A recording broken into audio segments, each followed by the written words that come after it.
Rose, a mystery girl in a call center। ये घटना है गुरुग्राम के एक कॉल सेंटर की, जहां कुछ ऐसा हुआ जिसे सुनकर लोग आज तक खौफ में हैं। आइए सुनते हैं एक ऐसी कहानी जो सच है या झूठ, किसी को नहीं पता। हर रोज की तरह लोग अपने काम में लगे हुए थे। तभी कंपनी वालों ने एक नई लड़की को जॉब पर रखा, जिसका नाम रोज था। रोज ने कुछ ही दिनों में वहां के सारे काम सीख लिए। रोज काफी मेहनती लड़की थी और सब लोग उसकी बहुत तारीफ करते थे और उसे बहुत पसंद भी करते थे। उसने वहां माया और रीमा नाम की अच्छी दोस्त भी बना ली थी। एक दिन माया की तबीयत काफी खराब हो गई और उसने रोज को फोन किया। हेलो रोज, मैं आज नहीं आ पाऊंगी। तबीयत खराब है यार।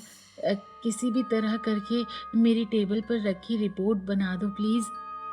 तुम फिक्र मत करो माया, मैं बना दूंगी रिपोर्ट। और उसने रिपोर्ट बनाकर अपने ऑफिस में जमा कर दी। सब लोग उसके इस फ्रेंडली बर्ताव से बहुत खुश हुए और उसे उस महीने एम्प्लॉय ऑफ द मंथ का अवार्ड भी मिला। अब तो जैसे सारे अवार्ड्स पर उसी का नाम लिखा हुआ था। रोज ने अपने काम से और नेचर से सबका दिल जीत रखा था। एक दिन रोज थोड़ा परेशान लग रही थी। क्या हुआ रोज, आज बड़ी परेशान लग रही हो? हाँ यार, मुझे कुछ दिनों के लिए घर जाना होगा। मेरी फैमिली वाले बुला रहे हैं। हाँ, चली जाओ। वैसे भी तो इतना काम करती हो, थोड़ा ब्रेक भी मिल जाएगा। और नहीं तो क्या, इतना पैसा जोड़कर क्या करोगी? अपने होने वाले पति को शॉपिंग कराओगी क्या? सब हंसने लगे, पर रोज अब भी काफी परेशान लग रही थी।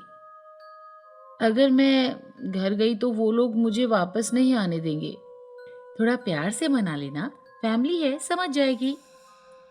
और सब लोग काम पर लग गए। उस रात कुछ ऐसी घटना हुई जिस पर किसी को यकीन नहीं हो रहा था।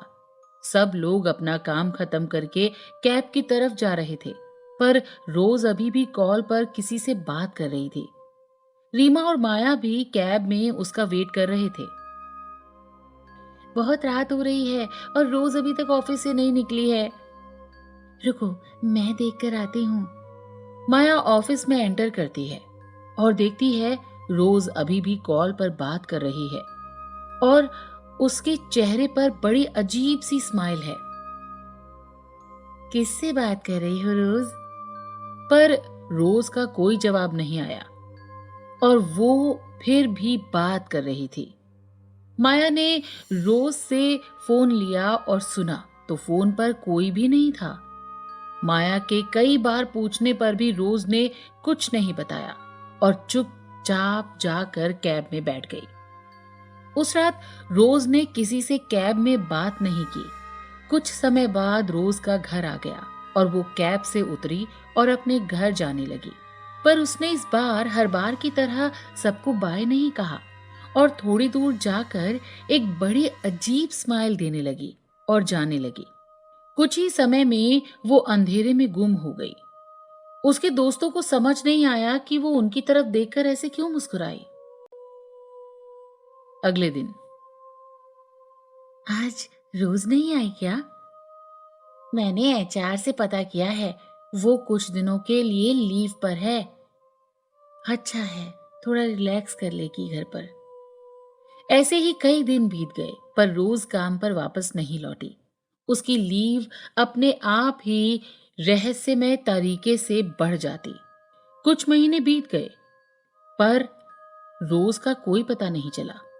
अब तो ऑफिस वालों को टेंशन होने लगी कि उनकी एक होनहार एम्प्लॉय अचानक कहाँ गायब हो गई और उसके ऑफिस वालों ने उसके बताए हुए एड्रेस पर जाकर पूछना शुरू किया। क्या ये रोज का घर है? हाँ, मैं उसकी माँ हूँ। आप कौन? मैं और रीना उसकी ऑफिस की दोस्त हैं। कई दिनों से रोज ऑफिस नहीं आ रही है। यहाँ सब ठीक ठाक है ना? क्या मतलब? कुछ दिनों से ऑफिस नहीं आ रही?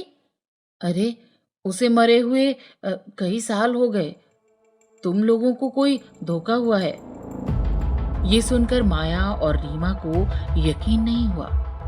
किसी को भी यकीन नहीं हो रहा था कि अगर रोज कई सालों पहले मर गई है, तो फिर वो कौन था जो उसके साथ काम कर रही थी। कुछ दिनों बाद रीमा को अचानक ब्रेन डैमेज हो गया और माया को हार्ट अटैक आ गया और वो लोग हॉस्पिटल में एडमिट कर दिए गए।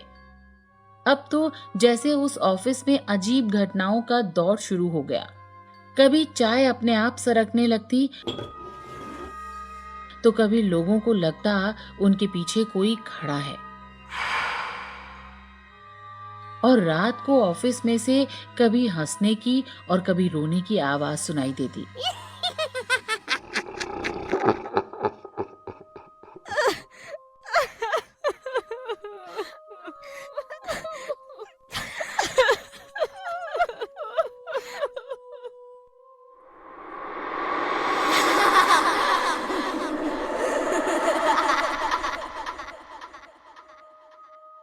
किसी को कुछ समझ नहीं आया कि ये हो क्या रहा है।